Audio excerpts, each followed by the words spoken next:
Welcome to the Stop Dieting podcast, hosted by best-selling, award-winning author and renowned weight loss expert, David Medansky.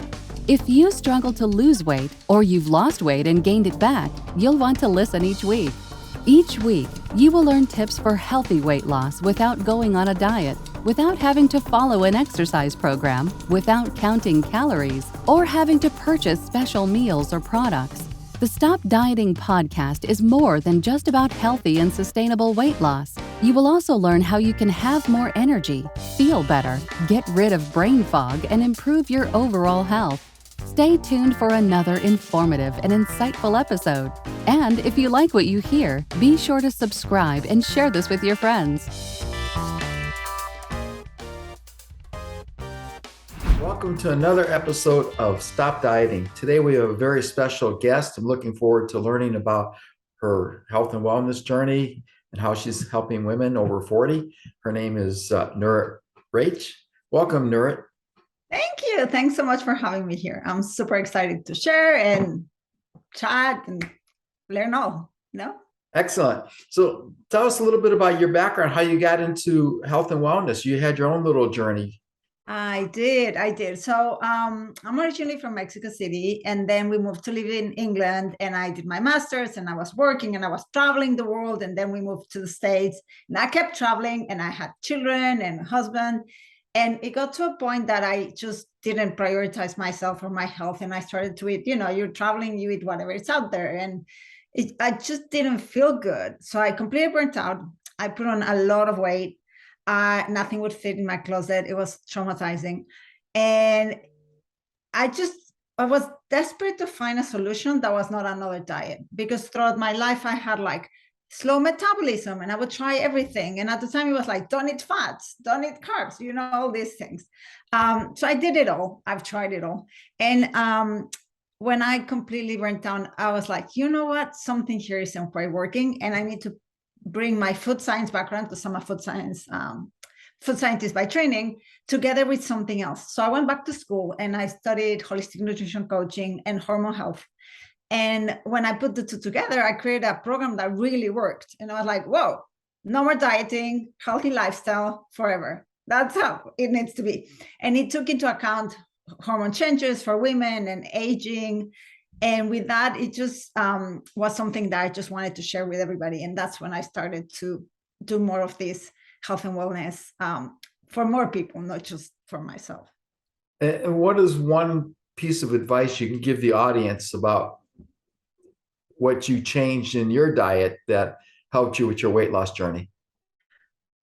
Okay, don't be afraid of healthy fats, because I grew up being really afraid of fats.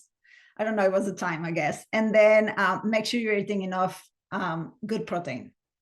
I would say you can do those two things and drink water. But there's so many things, right? But those just snippets, and it's not about changing your whole way of eating. It's about really focusing on the good things that will help your body and your cells thrive in a beautiful way. And then when you feel better, you're like, oh, I want more of this, instead of things that make you feel bad.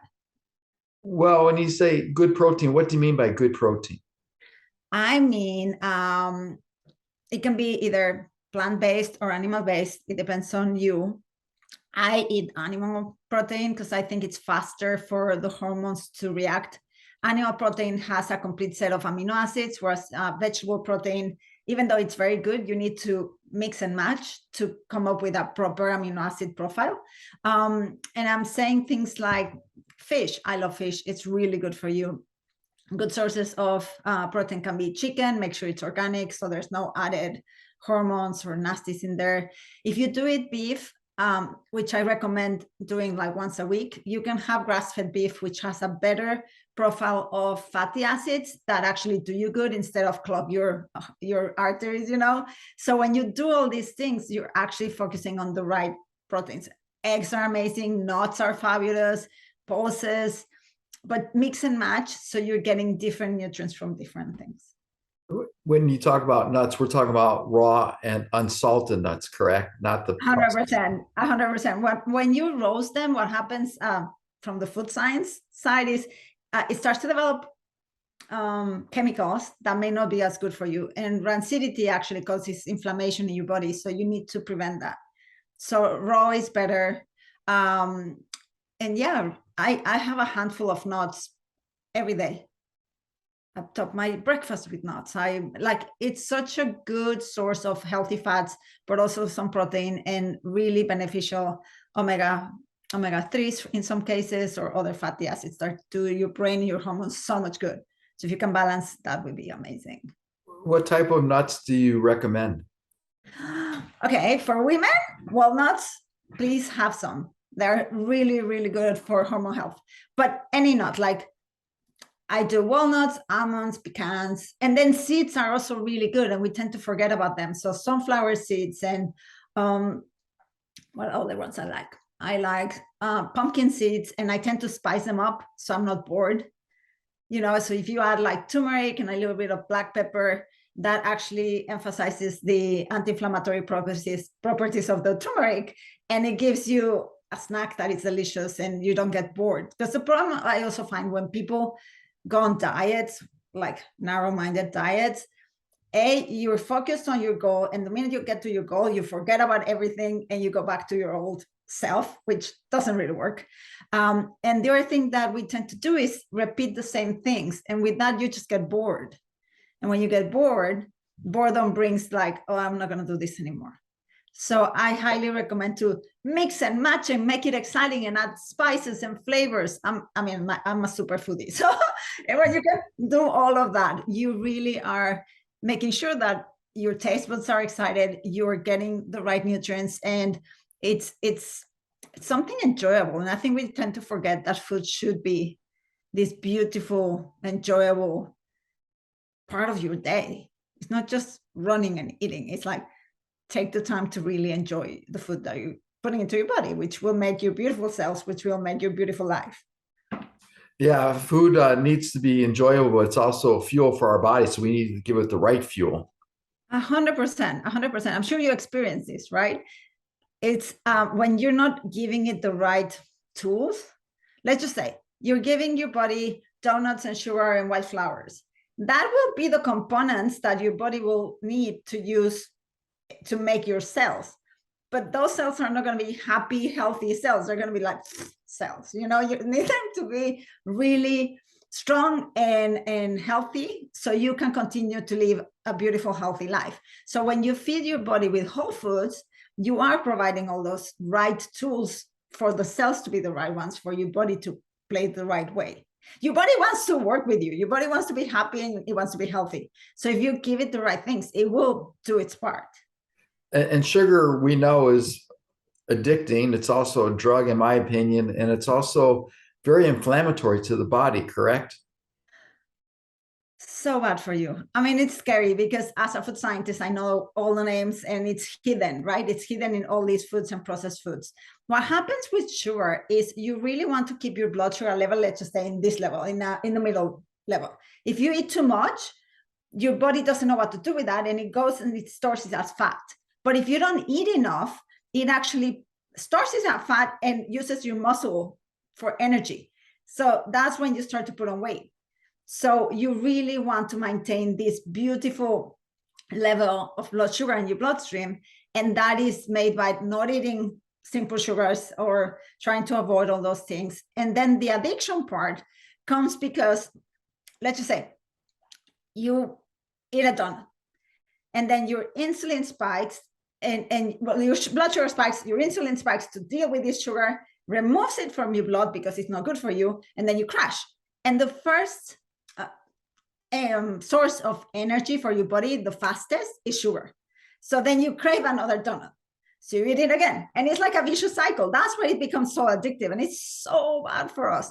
It creates inflammation. It creates extra belly fat. It creates extra fat around your body and your organs. It's something that we should really avoid. But that doesn't mean that natural, beautiful things are sweet, like maple syrup every now and again. Well, or cinnamon. I tend to find that cinnamon or sweet potatoes have the natural sweetness that covers my cravings, because I love sweet things, but I've learned to eat the right ones.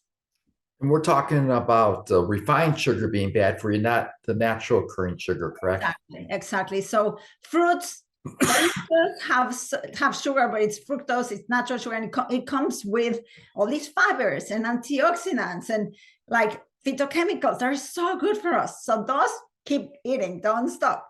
Whereas the simple sugars, the added sugars, the things that people that are in the food industry, when you read your ingredients declaration, they come in order of the most to the least, right? And if in the first 2, 3, 4, 5, you have sugar of some sort, avoid. Like, don't go, it's just so bad for you. Yeah, that's usually what I recommend for, my clients when they think calories are the same, they're not. Oh, And no, the example I use is an apple, which is about 90 to 100 calories. However, it has a lot of, nutritional benefits, a lot of phytonutrients, and it takes your body about 25 calories to digest because of the fiber and everything. If you eat a Hershey bar, which is about 125 calories, there's no nutritional value and takes your body 0 calories to process. Exactly. And then the same thing happens, right? Your blood sugar spikes, it puts it as fat. And then when you're trying to lose weight, it makes it really, really hard.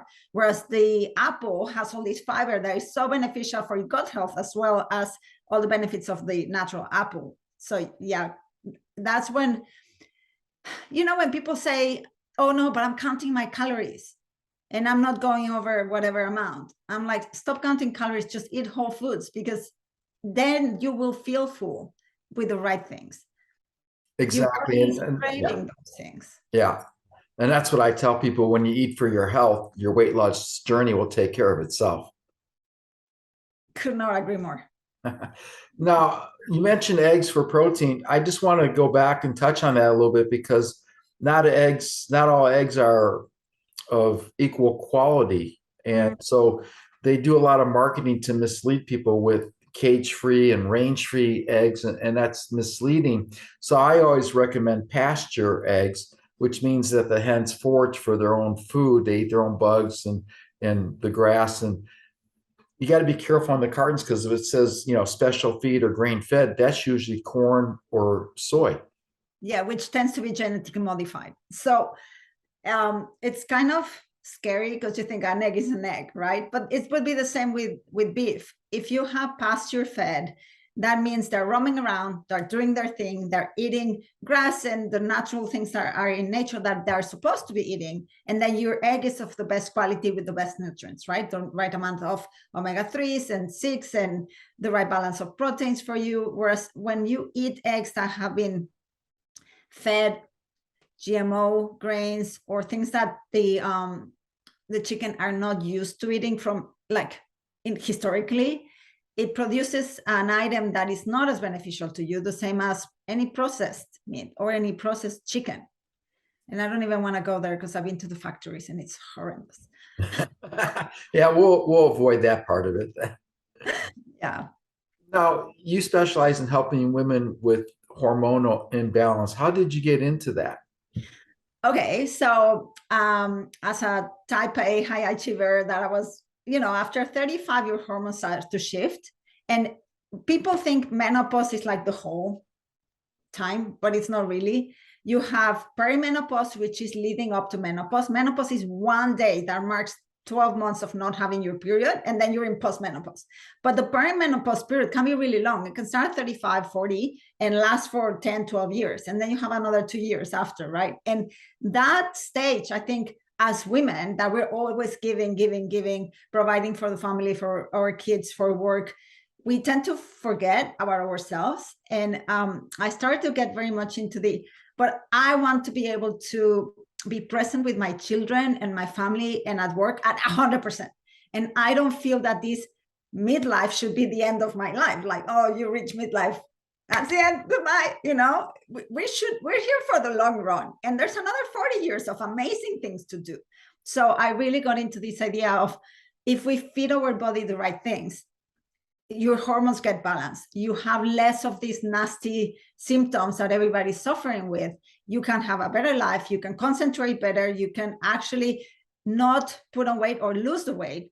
You can have this mental ability. You're not as anxious. You're not as nervous. You're calmer. and this not only translates in the now, which is obviously very important, but in amazing health for the future, because you can prevent bone issues, and you can prevent mental decline, and you can prevent being that fatty old woman when you don't feel 100%, you don't look as good as you'd like. So when you can combine everything by managing your hormone health now, it makes a huge impact in the future of our health. And therefore, I believe in the happiness of the people that surround us. So it's like a trickle effect. And what are some of the symptoms of hormonal imbalance? Oh my God. Okay. So many, but here we go. Belly fat is one of them, or extra weight that you just can't get rid of, lack of concentration, anxiousness, like hot sweats. What else happens? There's this kind of, sometimes people start to have like higher cholesterol, problems with heart, but those are things that you don't notice until you go to the doctor, right? Then there's things like mood swings, like nobody wants to be around you because you're like firing one day and then crying in the next day. You really start to forget things, which is very annoying. With like, oh, what did I come to do here for? Like, why am I here? Or in a meeting and you forget the words and you want to still perform, but you can't because your hormones are messing it all up. You get sleep issues as well. You might not sleep the same. So you wake up in the middle of the night, let's say 2-3 o'clock in the morning, and then you didn't sleep through the night. And that also has a kind of detrimental effect overall. So all these things are because of your hormones being imbalanced. What do you recommend for people to find out if their hormones are imbalanced, and how they can get them rebalanced? Okay, so most likely if you're 40 plus, you're going through perimenopause. The test, like if somebody were to say, oh, just test your hormones in your blood, is not really the best way of finding out, because your hormones may be perfect one day, which is when you test it, and terrible the next day. They fluctuate so much, right? What happens is your hormones are just going like this until they find their next level. So they're all over the place and you wouldn't be able to know. So if you're finding that you have any of the symptoms that we mentioned today, most likely you're in perimenopause. And most likely, if having a healthier diet that is focused on balancing your hormones will help you. And to that, adding things like stress relief and movement. That's why I love a holistic approach to things. I find that when you do it holistically, everything starts to settle. Because if you are eating all the right things, but you're super stressed, you're still going to put on weight. You're not going to be able to lose the fat, and you're not going to be a happy person. So it's balancing everything, really. That's what you do to help people, correct? Exactly.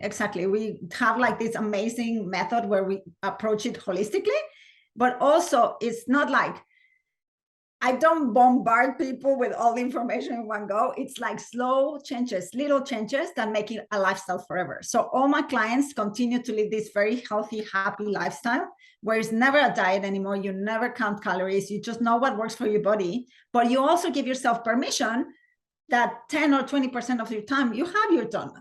And then it's not like this restricted, narrow-minded diet that you're going to drop off the minute you finish and get to your goal. It's your lifestyle. And then, that didn't make you feel that good and you're okay. And next day you go back to your normal, beautiful way of eating and living. And then it's forever. So you're not recommending being a food purist per se. You can still enjoy a piece of chocolate cake or pumpkin pie or pecan pie, just not overindulge and just not make it a routine or a habit, correct? Exactly. But if you know that you can have it, it's less of a, what am I going to do? And you don't need to hide. Have your piece of cake. Have it in that 10% of your time and then go back to your normal. And I think that makes it for a less traumatic or restricted way of living. It makes for joyful living, which is what I really think we should all be having.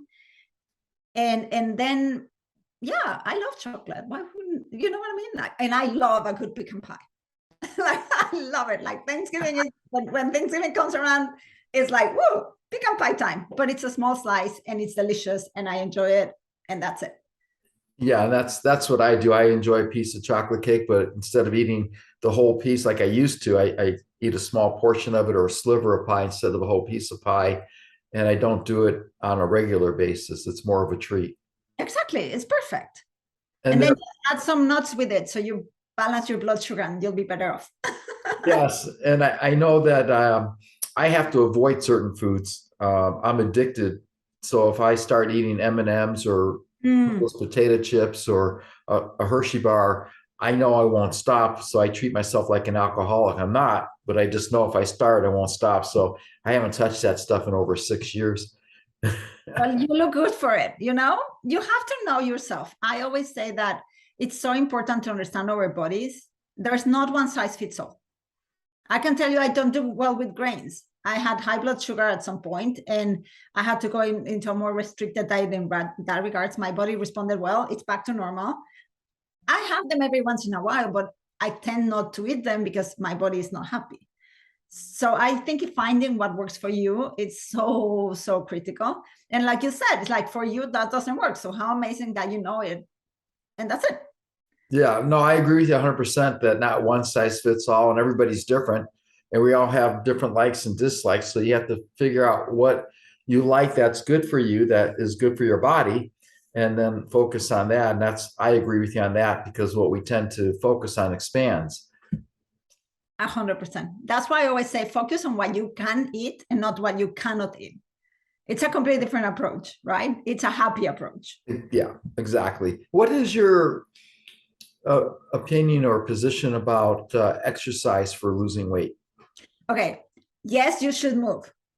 Now, when it gets to women at this age, it's really important to maintain muscle mass because as estrogen declines, our muscle mass is also declining. So when you maintain muscle mass by adding things with weights or your own strength and your own body weight, you maintain that muscle mass for longer, which will not only provide better bones and better health in the future. Muscle burns fat, so you can eat more. So I think the two things together are very important. So exercise is critical. I think it should be something you enjoy. I think it doesn't have to be harsh, and sometimes harsh exercise or over exercising causes stress in the body, which is what happened to me when I was younger, and I didn't realize I used to exercise 2.5 hours every day. And it was too much. My body was like, what are you doing? So I didn't get any results whatsoever. Whereas my sister was lying in the couch and she would have a six-pack. And I was like, what's going on? But you learn, you live, you learn. And now I think a 30-minute walk, just anything that you can incorporate into your day in a practical manner that keeps you moving, it's so much more beneficial than saying, oh, but if it's all or nothing. It's not a 2-hour session once a month. It's like just 15 minutes, walk around the block, or another 15 minutes later in the evening, or that 30 minutes dance around while you're cleaning the house, whatever works for you that makes you happy. And then as women, we do need to incorporate weights a little bit during the week, about 2 or 3 times. I know that in doing my research for some of the books I've written, I learned that 95% of our weight issues are based on what we put into our body. And the other 5% is, like you said, for hormones and physical activity. And that's one of the myths out there is people feel they have to exercise to lose weight. And I know with the holidays approaching, people getting ready to make yet another resolution to get fit and lose weight. And what happens is they go to the gym for, 3 weeks and they're eating healthy and the scale's not moving. And I had that happen with one of my clients. So I asked him, I said, are you exercising more? He goes, yeah, I'm walking 5 miles a day and I'm riding my bike. I said, well, how do your clothes feel? He goes, oh, they're loose. In fact, I have more energy and people are asking me if I'm losing weight. He said, but the scale's not moving. I said, don't go by the scale because what's happening is you're replacing the fat with muscle. And as you and I both know, muscle and fat weigh the exact same amount. 5 pounds is 5 pounds. The difference being muscle is denser, so it takes up less room. And that's why our clothes will fit looser even though the scale's not moving. So that's where people give up because they say, well, the scale's not moving, it's not working. So why should I keep doing it? And that's what happens. Yeah, it's so funny you mentioned that because clients of mine, same thing. But I weigh the same. I'm like, how are your clothes? Oh, they feel so good. I fit into my jeans that I haven't fit in like in the last 3 years. I'm like, do you care about the number or do you care about how you feel and look? Like, what's important? So with some of them, I tend to ask them to measure themselves when we start, because one of them lost inches and inches and inches, like just, inflammation and weight and everything just started to go down. The scales didn't move, but who cares? She feels good. She looks better. Her clothes fit. She's much, like you said, much more energetic and happy. Who cares about the scale? Exactly. Yeah. I know it's interesting also with walking. Rebel Wilson, the actress, lost 77 pounds in a year simply walking an hour each day. And I have clients who will come back and say, I don't have an hour to walk each day. And as you mentioned, break it up into little segments. Because I know Mindy Callis, she lost weight. And what she did is when she had a 10 or 15-minute break, instead of being on social media or texting friends, she'd go for a 10 or 15-minute walk. Well, if you do that 4 or 5 or 6 times a day, you're walking, 40, 50, 60 minutes and throughout the day, which is probably more beneficial. Exactly. And then you have your 60 minutes or whatever. And a 10-minute walk after dinner is so beneficial for you. It manages to balance your blood sugar levels. It's really good. So if you can spread it throughout the day, sometimes I just take business calls and meetings on the phone and I go for a walk while I'm talking. Hey, I think better. And 2, I'm moving. It's awesome. So I think it's more about finding the right way that works practically in your day-to-day life. And how important is getting adequate and enough sleep for your hormonal balances? Key. Absolute, like, key. Everything's important, right? But sleep is so critical. And I find that people don't have the right evening routines or day or morning routines to be able to deliver on that beautiful night's sleep. So I always tell my clients, at least an hour before bedtime, no more screens, just disconnect. Not only, the light doesn't let you sleep and melatonin, it doesn't release the same way, but you really need to let your brain kind of quiet down and find something that you enjoy doing, like listen to music, read a book, put a candle, journal, anything that can let your body start to let go. It's really important. And for some people are very, when their brain keeps going, like the journaling can help so much, because then you can just bring it out of your head and have a better night's sleep. And then in the mornings, if you manage to move and be outside for a little while, that sun will help you release the right amount of melatonin at night. So everything's connected, but sleep is so critical for us to feel good. And the environment for sleep is also important. I mean, a lot of people have a TV in their bedroom and end up watching TV. They'll have their cell phones that light up. They'll have electronics. So I usually tell people to remove those from the bedroom and also make it as dark as possible and keep your room as cool as possible. What are your thoughts on that? Couldn't agree more. So I've never had a TV in my room. That was my rule number 1 when I got married. I don't like TVs in the room. I just feel they just disturb the energy, and I don't want to be watching. Like, if I want to watch something, I'll go downstairs and watch something, and then I'll come upstairs to my room. And as you said, phone needs to stay outside. If it's your alarm, make sure it's in a sleep mode that you can't access. Just don't be out. And if you wake up in the middle of the night, don't be tempted to grab your phone. It's the worst thing you can do. Just let it be. So I always leave everything like outside and try to have, as you well said, like a good environment for sleep. Less noise, less light, none of these electronics like flying around. Yeah, we agree on that.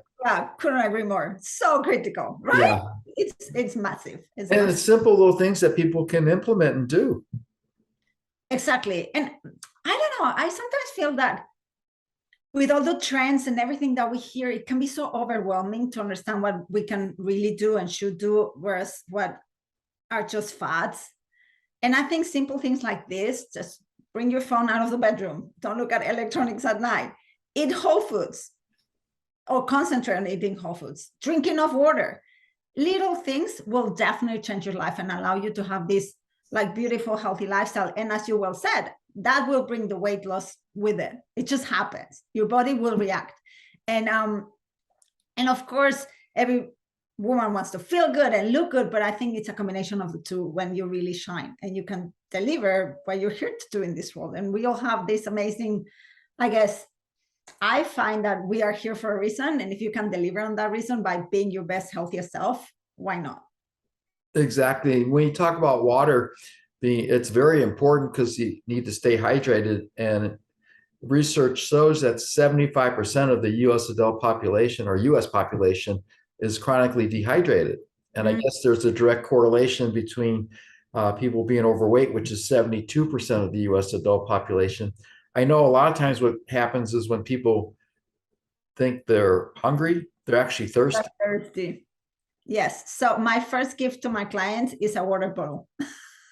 It's funny because I bring my water bottle with me everywhere I go. It's like my husband's like, really? I'm like, yeah, it has to come. But drinking water, and also not like if you have it with you, it'll be easier to drink. That's why I want this to be really practical. Have it with you, you'll be drinking. Make it to have a straw, you'll be drinking. You won't need to have to think about it and go and get a glass of water. And how much water do you recommend for people to drink? If they're of normal weight, not obese, I would say half your weight in ounces. And then increase if it's a really hot day, or if you exercise a lot, or if like me, I do hot yoga, obviously increase it a little bit, but that's about right. Most people need like 2 liters, which is 8 glasses, more or less. Yeah, about 64 ounces. Exactly. Yeah, that's usually what I recommend as a minimum. And like you said, if you're exercising or doing a lot of physical activity or in a hot environment, like I live in Phoenix, so in the summertime, we have to drink more water because you don't realize that you're perspiring because you don't sweat, you don't perspire, you don't feel that. Completely, yes. Yeah, and some of our foods provides that water, but I always say, grab your water bottle, bring it with you, it'll change your life. It does, I swear. Well, the other thing about staying hydrated is it helps with your skin. It helps avoid the wrinkles, and it keeps you, looking youthful too. Yeah, it really does. And it also helps your body work the right way, because when it's dehydrated, it goes into stress. So you need to prevent that. It helps flush out the toxins and everything else in your bodies. I usually tell people, think of it this way. A person can survive without food for about 40 days. A person can only survive without water for about 3 or 4 days. So what does that tell you? Which one's more important, right? Exactly. Yeah, completely. So what's the best way for the audience to reach out to you? Okay, so you can find me on my website. It's www.nuritraich.com. I also have an amazing guide with the 6 top things to do every day. Super practical. If you want to lose weight and balance your hormones and increase your energy, the link will be shared, I think. And it's also on my website. And I'm also on Instagram at Nurit Raich. So either or, I'm here for you. I just love sharing this passion and knowledge and helping anybody. That's it. Can you spell Nurit Raich for the audience so they can get it right? Sorry, my name. Okay, it's NURITRAICH. That's awesome. And then you have a program coming up at the beginning of January, correct? Correct. Yes, I'm super excited. It's a group program where we're going to actually make this healthy lifestyle happen and rebalance all these hormones, lose the extra weight and belly fat, increase the energy, be able to concentrate, manage all these nasty symptoms that we discussed that are caused by hormones.